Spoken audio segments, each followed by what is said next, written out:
নমস্কার, তিয়াশা রান্নাবান্নাতে আপনাদের সবাইকে স্বাগত। আজকে শেয়ার করব খাসির মাংসর একদম লাল লাল ঝোলের একটা রেসিপি।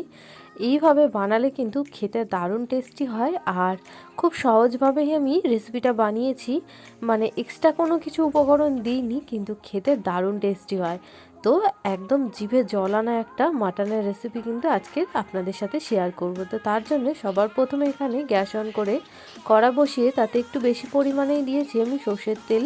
আমি রান্নাটা পুরোটাই কিন্তু সর্ষের তেল করব। তারপরে গোটা গরম মশলা, শুকনো লঙ্কা ফোড়ন হিসেবে দিয়ে দিয়েছি। তারপরে এর মধ্যে দিয়ে দিয়েছি 5টা বড় সাইজের পেঁয়াজকে একটু ছোট ছোট টুকরো করে কেটে নিয়েছিলাম পেঁয়াজটা। এবার পেঁয়াজটা খুব বেশি ভাজা ভাজা করব না, পেঁয়াজটা হালকা ভাজা ভাজা হলে তারপরে এখানে আমি মাটনটা দিয়ে দিয়েছি। এখানে মোট 600 গ্রাম মতন মাটন আছে। তো মাটনটা দিয়ে এবার 3 থেকে 4 মিনিট মতন খুব ভালো মতন করে কিন্তু আমি কষিয়ে নেব। 3 থেকে 4 মিনিট মতন খুব ভালো মতন করে কষিয়ে নিয়ে এখানে আমি দিয়ে দিলাম 1 চামচ মতন আদা বাটা আর 1 চামচ মতন রসুন বাটা। আবারও 1 মিনিট মতন এটাকে কিন্তু আমি কষিয়ে নেব। তারপরে এর মধ্যে দিয়ে দিলাম টমেটো কোচানো আর 3-4টে কাঁচা লঙ্কা।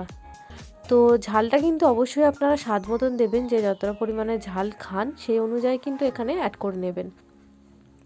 তারপরে এখানে স্বাদ মতো নুন দিয়ে দিলাম। এবার নুন দিয়ে সামান্য একটু জল দিয়ে দিয়েছি যাতে মশলাটা পুড়ে না যায়, দিয়ে কিন্তু এবার ঢাকা দিয়ে 2 মিনিট মতন রান্না করে নেব। এইভাবে মাংসটা রান্না করলে কিন্তু খেতে দারুণ টেস্টি হয়।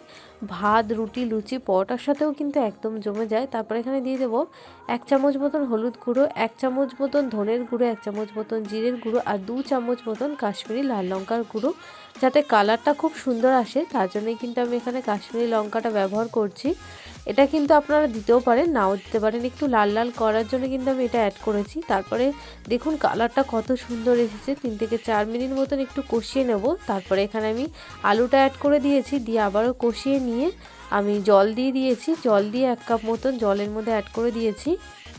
এবার আমি এটাকে প্রেসারে দেবো, দিয়ে 2টো সিটি দিয়ে দেবো। তারপর ওপর দিয়ে গরম মশলার গুঁড়ো দিয়ে দিলে কিন্তু রেডি হয়ে গেল আমাদের দারুণ স্বাদের একদম লাল লাল খাসির মাংসের পাতলা ঝোল। যদি রেসিপি ভালো লাগে লাইক কমেন্ট করবেন।